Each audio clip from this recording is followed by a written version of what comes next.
And in this sutra, generosity stands for all the paramitas. You could say that dana is in fact the only perfection. It's the first, but it's also the last of the perfections, because the Bodhisattva wants to benefit all beings. So he's going to be generous to them. He's going to be giving to them on all kinds of levels. That's how he benefits them.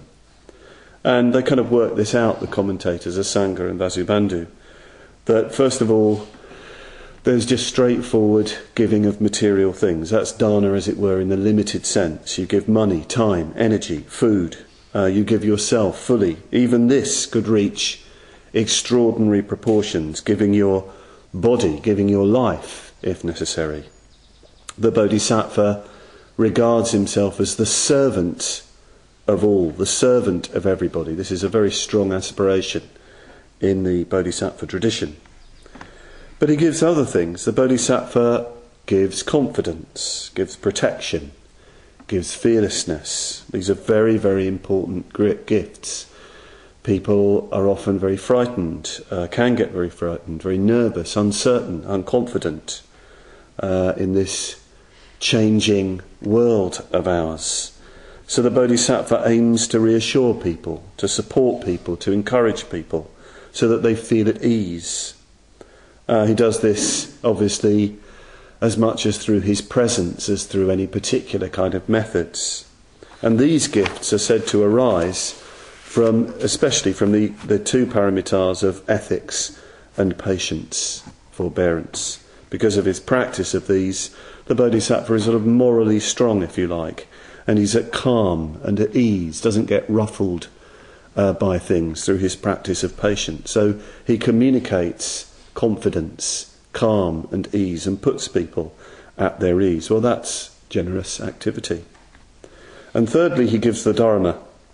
And of course, this is the great concern of the Bodhisattva, that people should hear and receive and know the Dharma.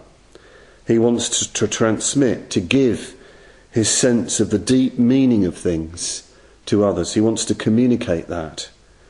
And of course, to give the Dharma, he needs to have made the Dharma a living experience in himself. You can't give the Dharma unless you have the Dharma in your being. So his gift of the Dharma arises from his practice of effort, his effort on the path, his practice of meditation, particularly his experience of dhyana, of profound meditation, and of course it arises from his wisdom, his understanding of what the Buddha teaches, what the great teachers say, and his own insight into the Dharma. From that he can give the Dharma to others. So from this you can see your whole life as the practice of dana paramita. You could regard the spiritual life, Buddhist life, simply in terms of dana and generosity. All practice, all spiritual practice, whatever you possess, gain, learn, attain, is for passing on to others, to enrich others, to enrich the world. So you could well look at your entire spiritual life in terms of dana. And I think if we thought of the spiritual life in these terms, I think it might be really rather liberating. Really very, very liberating indeed. In a way, it's very, very clear what has to be done. I think Dada Rinpoche was once asked, what to do when you're not sure what to do. He said, well, help others, give. You can be sure that that's having a positive effect. So this is a standard, a very basic Buddhist idea, and we need to get that into view. First of all, we need to live this, we need to experience this, if we're going to get any sense of what the Diamond Sutra is on about.